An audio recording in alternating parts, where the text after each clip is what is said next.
जय हो भगवान कल्कि। भगवान कल्कि मनुष्य को पशु बनने से इस प्रकार रोकेंगे।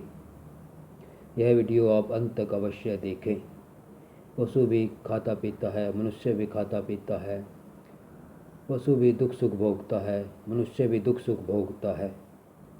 पशु भी अधिक गर्मी में दुखी परेशान होता है और मनुष्य भी अधिक गर्मी में दुखी परेशान होता है। पशु भी अधिक सर्दी में दुखी परेशान होता है और मनुष्य भी अधिक सर्दी में दुखी परेशान होता है।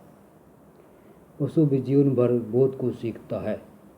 पशु तैरना भी सीख लेता है, मनुष्य भी जीवन भर बहुत कुछ सीखता है, तैरना भी सीख सकता है। केवल एक ऐसी बात है जो पशुओं में नहीं है। पशु अपने सीखे हुए ज्ञान को स्टोर नहीं कर सकते हैं। मतलब पशु अपने सीखे हुए ज्ञान को किसी पुस्तक में नहीं लिख सकते हैं, जबकि मनुष्य अपने सीखे हुए ज्ञान को किसी पुस्तक में लिख सकता है। मनुष्य अपने सीखे हुए ज्ञान को किसी अन्य प्रकार से भी स्टोर कर सकता है। लेकिन यदि मनुष्य अपने इकट्ठा किए हुए ज्ञान का फायदा न उठाए तो फिर पूरी तरह पशु के समान ही है। इसलिए इकट्ठा किया हुआ ज्ञान जैसे कि भगवत गीता का हमें बहुत फ़ायदा उठाना चाहिए।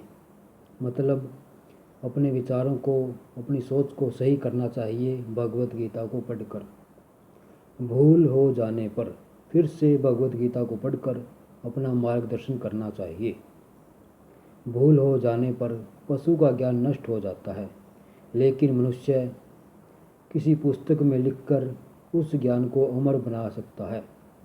और इसी प्रकार मनुष्य ने अपने ज्ञान को पीढ़ी दर पीढ़ी बढ़ाता आ रहा है और आगे भी अपना ज्ञान को बढ़ाता रहेगा। इस प्रकार मनुष्य ने अपना विकास निरंतर किया है। लेकिन पशु पहले भी पशु थे, अब भी पशु ही हैं, उनमें कोई विकास नहीं हुआ है। हमें जो अब तक ज्ञान इकट्ठा किया है उसका खूब फ़ायदा उठाना चाहिए।